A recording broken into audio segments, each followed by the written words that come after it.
Trump is set to meet with Vladimir Putin on Friday in Alaska for the highly anticipated summit aimed at negotiating a potential ceasefire to end the war in Ukraine. This will mark the first meeting between the two leaders on U.S. soil in over a decade, and the first time two sitting U.S. and Russian presidents have met since 2021. Trump describes the meeting as a feel-out session, saying he doesn't plan to make a deal himself and adding that he would communicate outcomes to Ukrainian President Zelensky and European leaders afterward. Russian forces have achieved a significant breakthrough in eastern Ukraine, just ahead of the scheduled summit between Presidents Putin and Trump. This Russian advance threatens to encircle Ukrainian troops across much of the Donbas front. Putin has reportedly offered to pause fighting if Ukraine withdraws from the Donetsk region, a proposal strongly rejected by Ukrainian President Zelensky and EU leaders.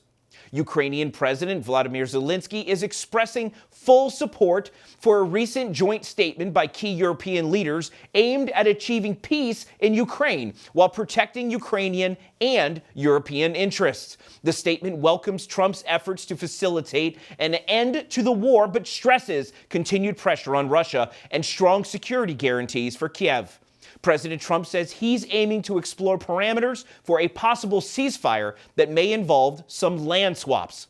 I got a call that they'd like to meet, and I'm going to see what they want to meet about. I'd like to see a ceasefire.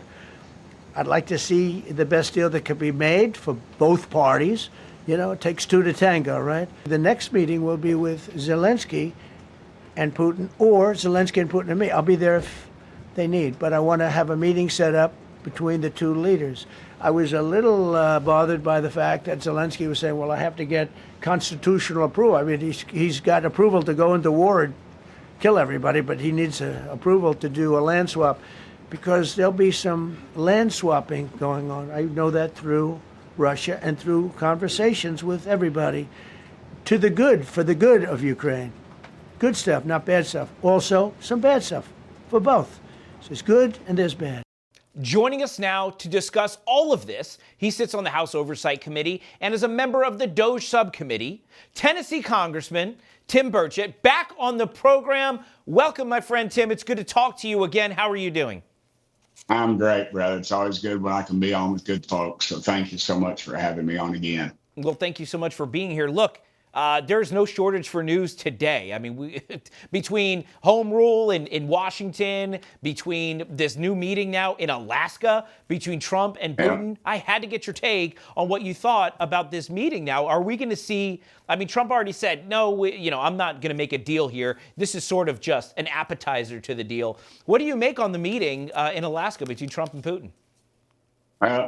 I know Donald Trump a little bit. You know, I've seen him operate. And one thing I do know is I always laugh because his detractors always say, oh, he's not going to get this thing done. He's not going to get that big, beautiful bill passed. And he's sure not going to get it done by 4th of July. Guess what? 4th of July, they were signing it.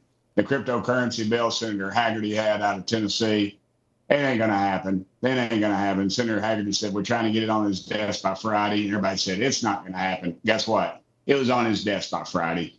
Do not discount Donald Trump. Everything he does is calculated. He's a master class in negotiating. I mean, honestly, you think he can handle Putin? I said, dadgum, he can handle Teamsters in New York City. I think he can handle Putin. I think he gets the art of the deal.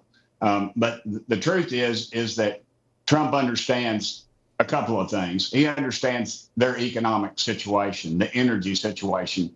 That is one of the reasons outside of his love for this country, is that he's pushing to get our energy back on track in a hurry, because he will be able to fluctuate prices around the world, because we will be a contributor to the to energy in this country instead of a detractor, which we had under Joe Biden. If you can imagine, we were exporting energy heavily under Trump. He's permitted more wells, he's permitted refineries, he's permitted the delivery service. He gets it. He gets it. He's not playing any more games. And you better believe Putin gets it. And it's no exercise in futility that they're doing it in Alaska. If history serves me correctly, we got Alaska for a pretty good deal from Russia. And I think the whole deal plays into it. Everything he does, seating arrangement, the color of the wallpaper, Trump is way ahead of everybody, and I'm looking forward to some peace breaking out. We need to end this dadgum war. Over $200 billion in American, excuse me, in American funds. Yours and my grandchildren's tax dollars. Really, they're borrowing it. Ukraine going down the street. They're recruiting, snatching kids off the street. Putin's got mercenaries. They're running out of people. We need to get this thing put to rest. American boys and girls don't need to be over there, as a lot of the war pimps would like to see us over there. And you got to realize, too, a lot of these people that are pushing for this thing, all they're voting for is their portfolio, brother. They don't want world peace. They just want to add to their greed. And that's world. And when when Zelensky says he doesn't know where half the money went, we ought to take him serious.